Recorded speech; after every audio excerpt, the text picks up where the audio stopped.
अपनी बात सर जैसे कहे कि 5 मिनट में बोलना है। हमारे लिए मैं प्रोफेसर हूँ, क्लास में 1 घंटा लेक्चर देता हूँ, तो 5 मिनट में कैसे बात होगी। लेकिन फिर भी मैं कोशिश करूंगा कि 5 मिनट में अपनी तकरीर रखूं एक शेर के साथ कि दिल की शहादत से क्या पूछिए, दिल की शहादत से क्या पूछिए जब हाथों में अपना सर ले लिया। दिल की शहादत से क्या पूछिए जब हाथों में अपना सर ले लिया। कत्ल होने से कहाँ डरे हम जब कातिलों के मोहल्ले में ढल गए। तो कई बार कई मंचों से मैं कहता हूं कि भारत एक कत्लगाह है जहां पे हर तरह के अत्याचार सदियों से आज से जूझते आए हैं। तो इसी कत्लगाह के अंदर रह करके हम लोगों को एक अल्टरनेटिव पॉलिटिक्स डेवलप करना है। और इसी संदर्भ में मैं बात करूंगा राजनीतिक संदर्भ में कि 2024 का इलेक्शन हमारे सामने है, ज्यादा दिन नहीं है। हमने अभी देख लिया कि ऑपोजिशन की पार्टी श्री राहुल गांधी जी को कैसे सदस्यता समाप्त करनी पड़ी और ये प्रतिनिधि कानून कितना खराब था जिसमें लालू यादव जी को भी अपनी सदस्यता गंवानी पड़ी थी। तो ऐसी स्थिति में एक भारत में एक इमरजेंसी चल रही है, अघोषित इमरजेंसी चल रही है। और इस अघोषित एडवाइस करूं, मेरी राय है कि देखिए उत्तर प्रदेश में 3-4 प्रमुख पार्टियां हैं। एक बहुजन समाज पार्टी है, समाजवादी पार्टी और जैन जी की पार्टी है और आजाद समाज पार्टी है। हम लोग चाहे कितना भी जागरण कर लें सामाजिक न्याय की, यदि राजनीतिक रूप से एक नहीं हुए, ओपोजिशन एक नहीं हुआ, अगर सत्ता हमें नहीं मिली 2024 में, तो जान लीजिए कि हमारा भविष्य और अंधकार में है। और हमें चाहिए कि ये दोनों पार्टियां एक होकर के जैसी पिछली इलेक्शन लड़ी थी, इस बार जागरूकता आई है। मैंने ये पाया है कि बहुजन समाज पार्टी और समाजवादी पार्टी एक हो करके या आजाद समाज पार्टी, जितनी भी छोटी पार्टियां उत्तर प्रदेश से अगर एक हो जाए तो शायद 80 जो लोकसभा की सीट है उस सीट से भारतीय केवल उत्तर प्रदेश में अगर एक हो जाए तो भारतीय जनता पार्टी की सरकार नहीं बन सकती। और अगर दोनों में अगर श्री अखिलेश यादव जी नहीं झुकते हैं एक होने के लिए, यदि बहन मायावती भी नहीं झुकती है एक होने के लिए, तब हमारे सामने एक बड़ा विकट समस्या है। वो समस्या क्या होगा मुझे समझ में नहीं आता, क्योंकि दोनों लोगों में बड़ा ईगो है। उनको लगता है कि मैं प्राइम मिनिस्टर बनूंगा, उनको लगता है मैं प्राइम मिनिस्टर बनूंगा। उत्तर प्रदेश में एक बड़ी दिक्कत है। ऐसे समय में ओबीसी महासभा समाज के लोग का ये दायित्व बनता है कि आप इस तरह की रैली करें, इस तरह प्रभावित करें कि दोनों ही पॉलिटिकल पार्टीज के लोग आजाद समाज पार्टी के साथ मिल करके, चाहे ओम प्रकाश राजभर सब मिल करके हमारे समाज से प्रेशर जाना चाहिए, यानी समाज से प्रेशर जाना चाहिए। यह यहाँ का पूरा समाज ये जानता है, हर व्यक्ति बहुजन समाज की बात करता है, हर व्यक्ति ये चाहता है कि दिल से चाहता है कि ये दोनों पार्टियां, तीनों पार्टियां एक होकर के बीजेपी को हराने का काम करें। और ये हो सकता है।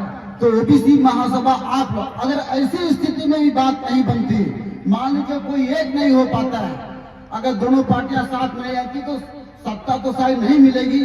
लेकिन आपसे एक मैसेज ये जाना चाहिए कि यदि आपके द्वार पर बीजेपी का कोई कैंडिडेट आता हो, चाहे वो एससी का हो, चाहे ओबीसी का हो, चाहे एसटी का हो, चाहे जनरल कैटेगरी का, आप उसको वोट नहीं देंगे, आप उसका सीधा सीधा बहिष्कार करेंगे। और आपके द्वारा समाजवादी पार्टी, बहुजन समाज पार्टी, जिसका भी आपको समझ में आए, और इन्हीं लोगों का वोट देना है। हो सकता है कि चुनाव के बाद समीकरण बदले। मुझे लगता है कि समीकरण बदलेगा, इसलिए बदलेगा कि केवल सही मायने में आप देखिए तो गुजरात का और यूपी में इनको चुनाव मिला, इनको जीत मिली है, और बाकी जगहों पर इन्होंने केवल कब्जा किया है। महाराष्ट्र में भी कब्जा किया, अरुणाचल प्रदेश में भी कब्जा किया, कर्नाटक में भी कब्जा किया। तो जनता शायद इस मूड में है कि वह इन लोगों को, विपक्ष को मिलकर के वोट देने का पक्ष में है और बीजेपी को बाहर करने की बात है। आप भटकिएगा नहीं, ये अंडर करंट है कि पूरे लोग बीजेपी को हटाना चाहते हैं। उनके पास जो जुमले हैं, जैसे सर बता रहे थे, उस जुमले को दूर करने की जरूरत है, उससे घबराने की जरूरत नहीं है। इसी तरह से जो बिहार के लोग हैं, उनके जो यहाँ पे बिहार के से जुड़े हो, यहाँ पे नीतीश कुमार और तेजस्वी यादव की बात चले, वहां पे भी अभी भी एक है। अगर ये लोग भी एक हो जाएं, जो दिल से एक हो जाएं, कोई पलटी नहीं करे, तो शायद हम वहां से भी मजबूत हैं। जहां तक रही प्रधानमंत्री की बात, हमारे नाथू सर से बात हो रही थी कि प्रधानमंत्री, विपक्ष के प्रधानमंत्री की बात है, तो मुझे लगता है कि चुनाव के बाद यह तय होना चाहिए कि कौन प्रधानमंत्री बनेगा कौन नहीं, की कीमत पहचाने। एक राजनीति और ही है कि ईवीएम की राजनीति चल रही है। ये सरकार चाहती है कि बहुजन समाज आने वाले 10 वर्षों में बहुत पढ़ा लिखा समाज हो गया है, उसमें चेतना आई है, उसमें बहुत चेतना आई है। उस चेतना की वजह से सरकार अब ये सोच रही है कि ऐसी क्या हम हरकत करें कि समाज, हमारे बहुजन समाज की वोट की जरूरत ही न पड़े। पहले बुथ कचहरी करते थे, हमारे वोटों को बहका लेते थे, सब लूट लेते थे। अब ये सोचते हैं कि ऐसा क्या विधि अपनाए, क्योंकि अब तो विक्रम जानता है कि वोट कहाँ हमको देना है और धीरेन्द्र यादव को पता है कि वोट कहाँ देना है। तो उनको ऐसा लगता है कि ऐसी कोई व्यवस्था अपनाए कि न विक्रम की वोट की जरूरत पड़े, न धीरेन्द्र यादव की वोट की जरूरत पड़े। इसीलिए ईवीएम को हैक करने की बात कर रहे हैं और ईवीएम हैक हो रही है। और ईवीएम जब हैक हो रही है तो ये जो पढ़ा लिखा समाज है, जो ग्राउंड पे है, उसकी सख्त जरूरत है कि वो डंडा लेकर के, आप दलितों को डंडा मारते थे, आज डंडा जो होता है वोट रोकने के, आप वोट रोक करके अपने वहां पे बूथ जहां पे कुछ होता है, वहां पे जो टेम्परिंग होती है उसको बचाने की जरूरत है हमारे समाज के। आपको अखिलेश यादव कहने नहीं आएंगे, आपको बहन मायावती भी कहने नहीं आएंगे।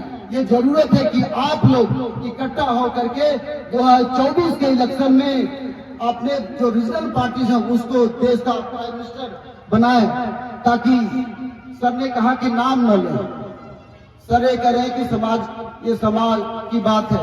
अरे बिना नाम लिए कैसे हो सकता है?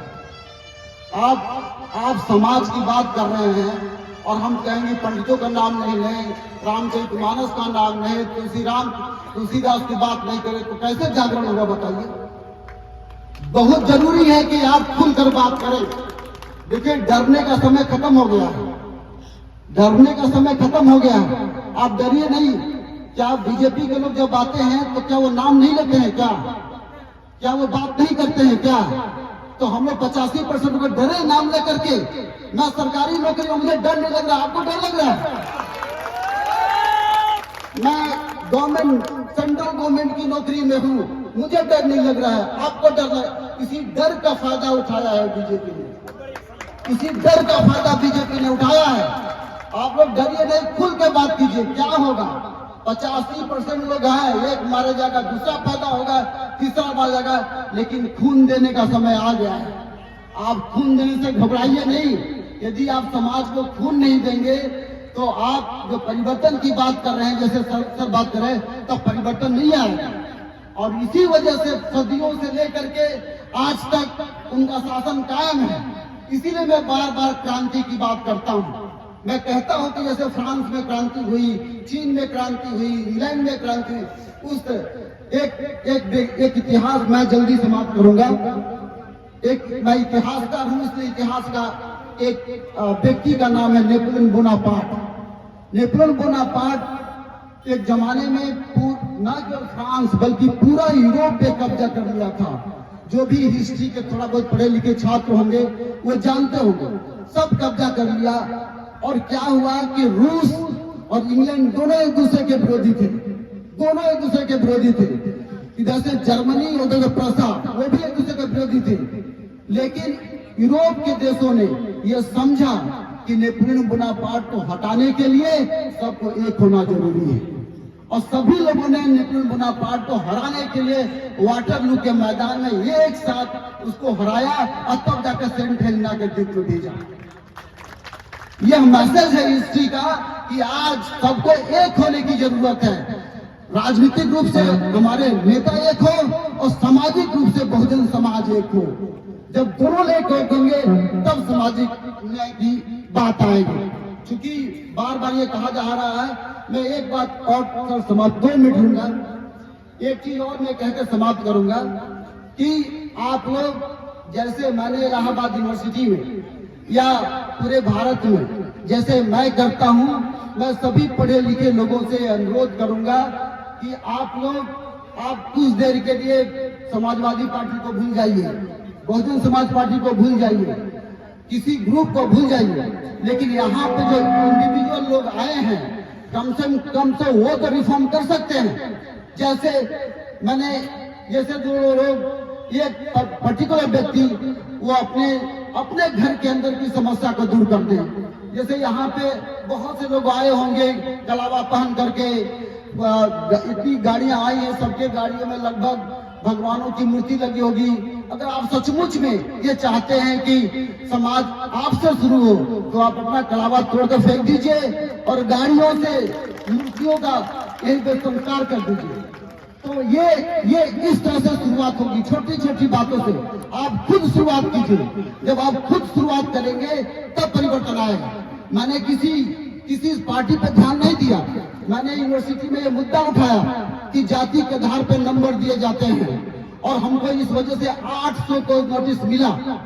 हमको मॉब लिंचिंग करने की कोशिश की गई, सरकार ने हमको गनर दिया। सबको पता है, इलाहाबाद में अच्छा यूट्यूब पे आप देखेंगे तो आप कांसीराम साहब की तरफ मुंह मत देखिए, आप बहन जी की तरफ मुंह मत देखिए, अखिलेश की तरफ मुंह मत देखिए। आप इंडिविजुअल लेवल पे अपने हर जगह पे जाति की लड़ाई, एक एक व्यक्तिगत जाति की लड़ाई शुरू करेगा तो वो दिन दूर नहीं कि जब सामाजिक परिवर्तन हो जाएगा। हर लोग यहाँ से जाए, अपने घर से मूर्तियां को उठा कर फेंक दें, इतना दूर व्यवस्था करना पड़ेगा। हम लोग चाहे अपने घर से माता बहनों को लेकर आए। नीरज पटेल हमको कहते थे कई बार कि हम अपने माता बहनों को कितनी बार पॉलिटिकल पार्टीज में लेके जाते हैं। जैसे कुछ बहनें आई हैं, जब ये जान जाएंगी 10-20 बार आपके कैडर कैंप में आएंगी तभी तो ये धार्मिक ग्रंथों से निकलेंगी। अब इनको तो बचपन से हिंदू धर्म की चाशनी मिला है, तो बचपन से ये तो हो जाएंगे इसी तरह से, यही कर्मचौथ की व्रत भूखेंगी सब। तो पॉलिटिकल पार्टीज कैडर कैंप में हमारी माता बहन जब आएंगी तब ये दावा है कि 10-20 बार अगर महिलाएं आए उसके बाद घर में कोई पूजा कार्यक्रम नहीं होगा। ये मेरा विश्वास है कि अगर हमारी महिलाओं को आप ट्रेनिंग दे तो मैं ये कहना चाहता हूं कि इंडिविजुअल आप देश के प्राइम मिनिस्टर को लेटर लिखिए कि हमारे देश में जातिवाद की घटना घटी। यहाँ पे ज्यादातर पढ़े लिखे लोग हैं। मैंने पोस्ट कार्ड अभियान चलाया था और बच्चों के माध्यम से देश के पीएम सीएम को लेटर लिखा था। आप भी लिख सकते हैं कि नहीं, इंडिविजुअल लोगों पे।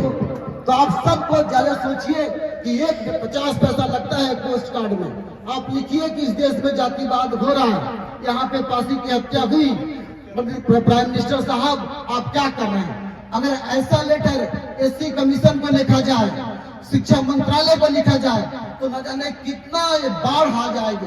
और उत्तर प्रदेश में 1 करोड़ की जनता को लिख दे और 1 करोड़ की जनता लिख दे तो नरेंद्र मोदी को समझ में आ जाएगा कि जनता उनसे नाराज है।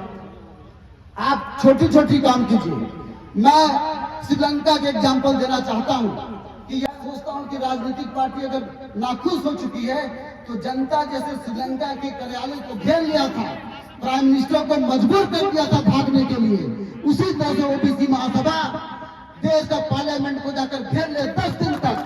इस देश का प्राइम मिनिस्टर अपने आप मजबूर होगा रिजाइन करने के लिए। ये मेरा वादा है, ये प्रतिज्ञा है।